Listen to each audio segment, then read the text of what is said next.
This is Democracy Now!, democracynow.org, the War and Peace Report. I'm Amy Goodman. Russia's invasion of Ukraine has entered its fifth day. Russian and Ukrainian negotiators are meeting on the Belarus border. Ukraine is demanding an immediate ceasefire and for all Russian troops to leave Ukraine. Ukraine says more than 350 civilians have been killed since Russia invaded last week. According to the United Nations, more than 500,000 people, 500,000 people, have fled Ukraine, mainly to Poland. Another 100,000 are displaced inside Ukraine. On the military front, Russia's so far failed in its attempts to seize Kyiv and other large Ukrainian cities, but Kyiv remains surrounded by Russian troops. Amnesty International has accused Russia of using cluster bombs inside Ukraine. Amnesty says 3 civilians, including a child, were killed on Friday when cluster munitions hit a preschool where people had taken shelter. Ukraine has claimed over 5,000 Russian troops have been killed so far, but there is no way to confirm that number. On Sunday, Russian President Vladimir Putin placed Russia's nuclear forces on high alert, sparking international condemnation. Putin justified the move by citing the increasingly tightened international sanctions. Meanwhile, voters in Belarus have supported a referendum to ditch the country's non-nuclear status, opening the door to Russia to deploy nuclear weapons inside Belarus. Opposition to Putin's invasion appears to be growing in Russia as the value of the ruble plunged. As many as 6,000 Russians have been arrested since Thursday, taking part in anti-war demonstrations. One Russian speaking out against the war is Liza Peskova. She's the daughter of Putin's spokesperson, Dmitry Peskov. On Friday, she posted a message that read, "No to war," on her Telegram account, but the post was quickly deleted. Meanwhile, peace rallies were held across the globe this weekend. In Berlin, over 100,000 people marched. Greenpeace put the crowd at about 500,000. Peace protests were also held in New York, in London, Madrid, Amsterdam, Stockholm, Tel Aviv, Tokyo, and other cities. We go now to Kyiv, where we're joined by Olena Shevchenko. She's a Ukrainian human rights defender and LGBTI activist. Welcome to Democracy Now! It's great to have you with us, Olena. As you speak to us from the capital of Ukraine, that sounds like it's beginning to be surrounded by a column of Russian tanks, yet the fighting inside by Ukrainians, men and women, seems also to be intense. Can you describe the scene on the ground? Yeah, thank you so much for asking.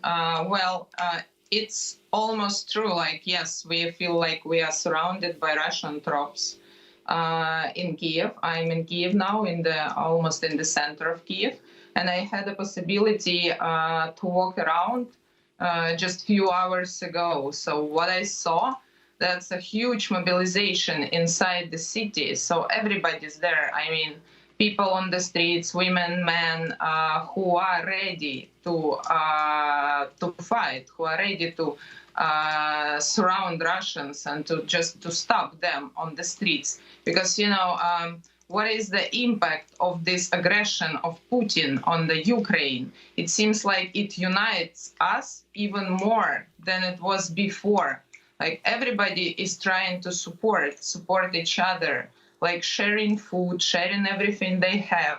And they also ready to take weapons and to go to the streets and just to stop Russian tanks on the streets. And it's not only about Kyiv, that's about all the cities around Ukraine, because that's not possible now for them to win in this fight, because nobody in Ukraine is ready to live under occupation of Russia. Can you talk about what the plans are for Kyiv? Did you expect to see this level of resistance? And what do you hope there will come out of these talks on the Belarus border? I mean, at the same time, you have Belarus talking about sending Belarusian troops along with Russian troops into your country.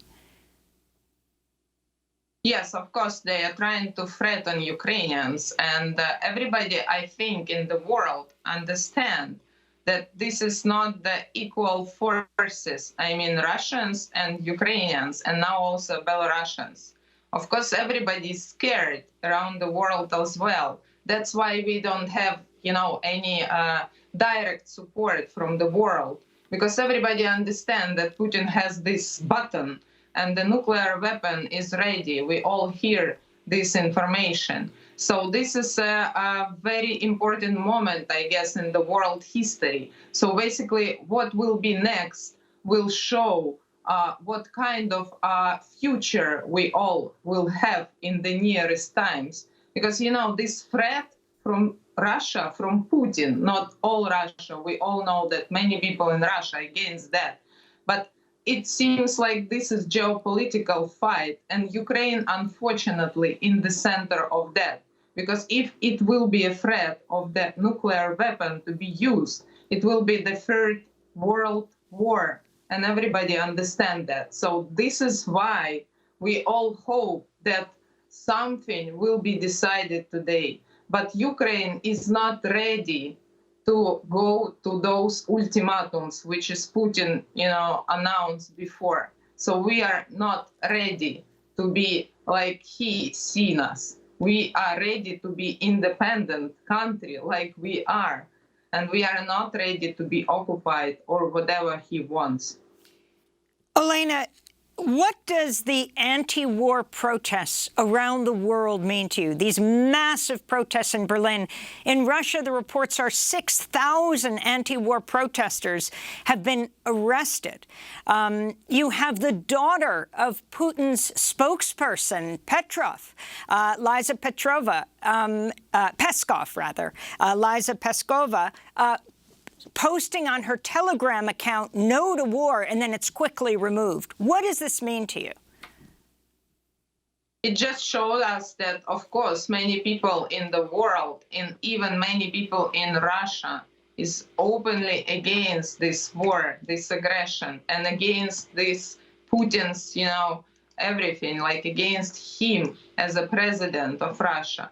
But we all know that, during the long period of time in Russia, they tried to do something with the protests to change his presidency on the elections. But we all saw that it was impossible. So now, of course, we all understand they are also threatened then there in Russia.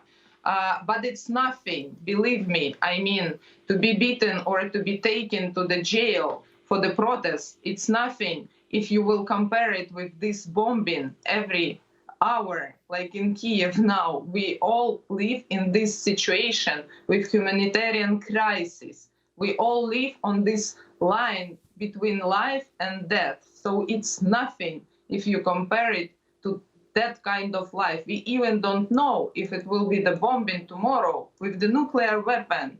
Can you imagine that? So basically, I think the international community and Russia, people in Russia, that's the real time now to do something more. Olena, do you plan to leave Kyiv? Are you going to try to make it to somewhere like Poland? No, I don't have such plans because, we just, it's the decision for everybody. Like, you need to make this decision. You are leaving or you are staying. I think that it's most important now for us, for me as a human rights activist, to stay here and to support others, especially those who are trying now to leave, to relocate to the Western regions and to Poland. So that's what we do now. And what are your thoughts on the protests around the world, many of them calling, there was a major online rally this weekend, no to war and also no to NATO expansion? How do you think that issue has played into what Putin has done? It's a good question for us because everybody knows that the first point for Putin is no to NATO extension. But I think, personally, I think this is just, this case just to justify his aggression towards Ukraine, because Ukraine can make independent decision about to be in NATO or no. And should be our decision, not Putin's decision. That's the first point. Another thing is, of course, everybody understands this is a fight between Russia and Western world. And it's not only about NATO, because what is Putin saying? He is trying to impose this Russian world, Russian traditional values on the, to show like this is a good thing to believe in. So Western values for him is the threat to their national security. So that is why I'm talking, it's not just about Ukraine. That's the global geopolitical war. And finally, how has your LGBTI activism prepared you for this? And I mean, there's so much LGBTQ criticism of Putin and how he deals with the LGBTQ community. But you have so much that you're fighting against also in Ukraine when it comes to fascist group, neo-Nazi groups. How does this bear on what's happening now in the midst of the bombing of your country?